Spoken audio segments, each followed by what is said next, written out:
Hi, everyone. This is Cade Murray with the Wisconsin River Officials Association. Welcome to training tape number 3 of 4 for this 21-22 basketball season. I'm the huddle administrator for the Wisconsin River Officials Association, and I'm also in charge of making 4 training tapes a year.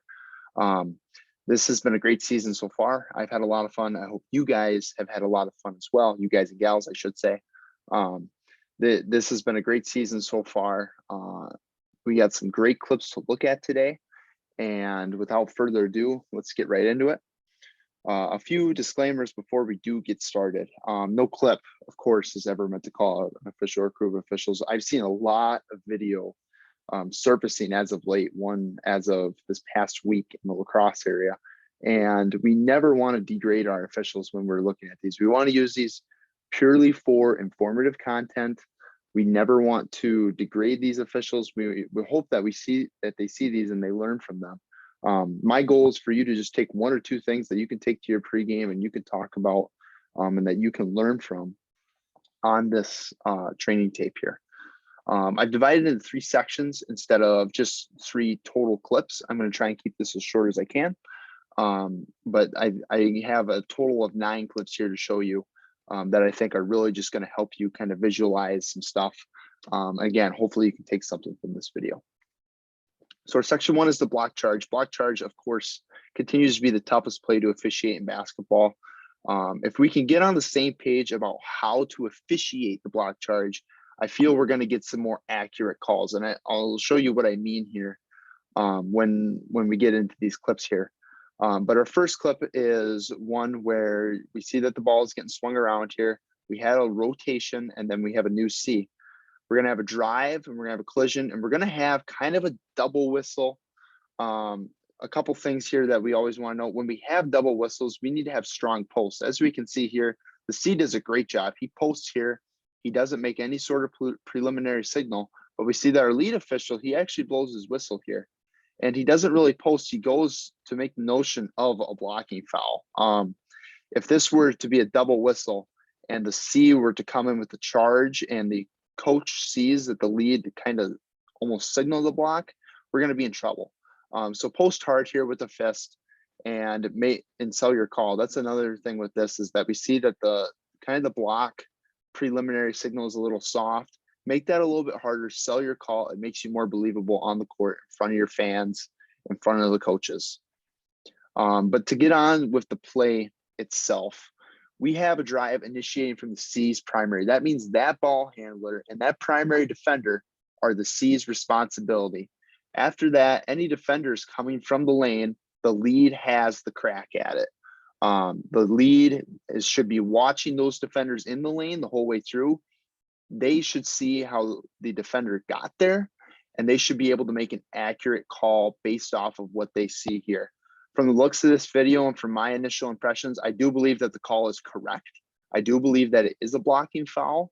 However, we can avoid a double whistle here by the C being patient and letting the lead get a crack at this, and the lead, again, being a little bit more, I don't want to say animated, but can sell this call a little bit more. Show a little bit more intensity with the play. It is still a close game. It's in the second half. We want to be believable. We want to show the coaches that we have just as much energy as they have and that we want to be there just as much as them. Here's just an example of a really good way to handle these block charges. We'll see here that we're going to have a charge call and everything is done right here. The trail watches the ball handler and the primary defender the whole way through. The lead stays with the secondary defenders. He stays disciplined and he sees this the whole way through and he's able to make a call. Whether it's right or wrong, the mechanics here are very well done. He watches this play the whole way through. He makes a call and he's able to make it confidently too. And that allows for you to just be that much more believable on film and just that much more believable in real time as well. That's very well done by the crew here. Another thing that we just want to consider is when we have drives to the basket, let the official who is taking the primary drive and the primary defender make calls if they have to. We'll see here that we have a charge called on a primary defender and it's called from the trail because the trail followed his drive to the basket. The lead stayed with his defenders. He trusted his partner and was able to make a good call right on the spot there that was believable and that was able to be sold by everyone else, and it looks good on video as well. Our next section that we're going to talk about here is goaltending. I've included the rule on here for you for your pregame. This is just the basic rules taken right out of the rule book from this year. I include the basket interference rule as well. I know they're similar, but they're not similar. They involve the same type of action in terms of, you know, interfering with a shot, but they're their own separate rules in themselves. We're gonna focus more on the goaltending part. The things that I think about, at least, you know, when I'm talking to my crew about goaltending, is, does the ball have a chance to go in? Is it on the cylinder? And is it on its downward flight? If you can run those three questions through your head and you think yes, yes, and yes, when the ball is contacted, you are going to have goaltending. Just a yes for any of those three, you're going to have goaltending. So as we transition into our plays here, you know, how do we call goaltending? Well, here we're going to have a play where, I apologize, it's kind of frozen here, where where there's no call made, and it appears that there could be goaltending. Now, a couple things. First, we see our trail officials almost at the division line here. He needs to get down and he needs to be able to officiate the play at a much better angle. You're not in any good position here if you are standing as a trail at the division line. If you get down more towards, you know, about where the coach is standing right there, you're going to be in a much better position to make a call. Now we'll see that this drive comes from the C's primary, and as the C is watching that contact, you know, the potential for contact, the trail should be stepping down to help out with the shot and see if there is the potential for goaltending. If there is a call for goaltending, and it's very tough to tell with this video, we would like to see it come from the trail in this instance. But positioning plays a big part in this. And if we can get good positioning on this, then we're able to make a call perhaps better, especially in a close game like this one. We need to make sure that we are in the best position to make the best calls that we can. On this play, it's the same deal, except that we have goaltending called. Whether this call is correct or not, the C comes in and sells this call. The trail is following the players all the way through the basket. The C comes in and he makes the call of goaltending. Again, whether it was correctly called or not, the mechanics are good, stops the clock, counts the basket, sells the call, and we can move on. And this is just one more play to show you. Whether you think this is goaltending or not is up to you. It was not called in college. Remember, the college and high school rules are different. But in this case, you know, we can't really tell, at least from the video, if the ball is contacted here. But if it was in high school, this could be considered goaltending because of the ball being on its downward flight and it being above the cylinder, but especially with it being on its downward flight. In our last section, we're going to talk about crew communication, especially in the bonus situation. This is one part of the game that seems very simple, but can be screwed up in so many ways. So first example that we're going to take here is this video taken in this game, and we're going to have a rebounding foul called by the trail. It's okay for the trail to come in with this call. Nothing wrong with that. We see that the call has been made and we're moving on. If you notice in the bottom right-hand corner, you can see the scoreboard. Both fouls were at 6. So now we're in the bonus, and we see as soon as this call is going to be made that there's not really any indication by the crew that it's bonus. The C kind of just stands there. The lead, what's going to be the new trail, old lead, it doesn't even know it's bonus as he's ready to take the ball out of bounds.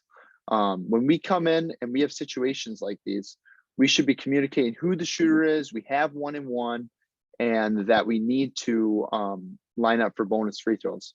We'll see here as the play kind of goes on that we're slowly making our way down the court. If we know that we're going to have bonus, let's hustle down the court. Let's show a little bit more enthusiasm. We see kind of a conversation here. I'm not sure what goes on, but you'll notice now that we're lining up, no one still has designated the shooter. The lead is kind of signaling 1-and-1.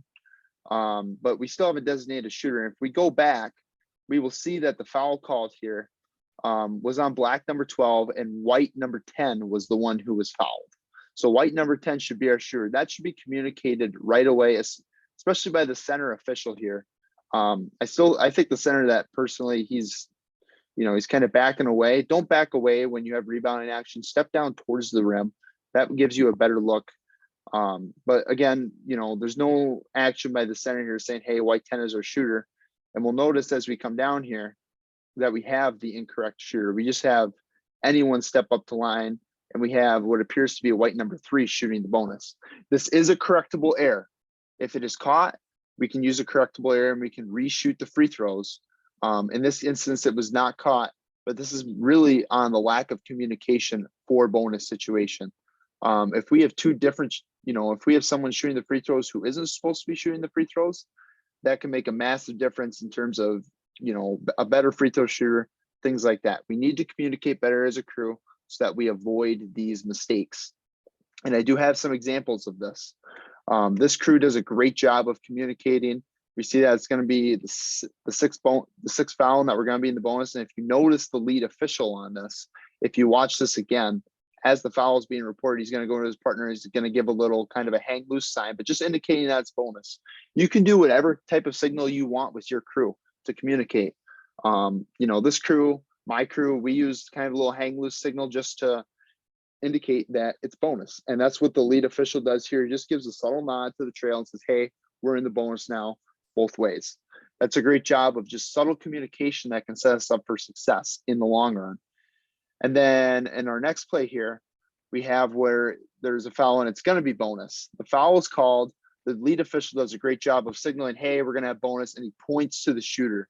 That's the biggest thing. We get our shooter right away. We communicate that, and that's going to set us up for success in the long run. Again, this is a great job by the crew of communicating amongst themselves, and you can tell that they pregame this and they talked about this, and that is so important when it comes to this stuff because it's such a minor detail, but it's so major if we mess it up, because then we have to get to correctable errors, and it's not something that we want to do. Again, great job by the crew. So that's all I got. Thank you so much for listening to this training tape or watching this training tape. As of me recording this on January 26th, the play of assignments have not yet come out. Hopefully they come out soon. But keep working hard. Keep working as we get into that second round of conference play. When you get your playoff assignments, be excited about them. We will be releasing one more video around the week that playoffs are starting. So keep up your great work, and thank you so much for your support.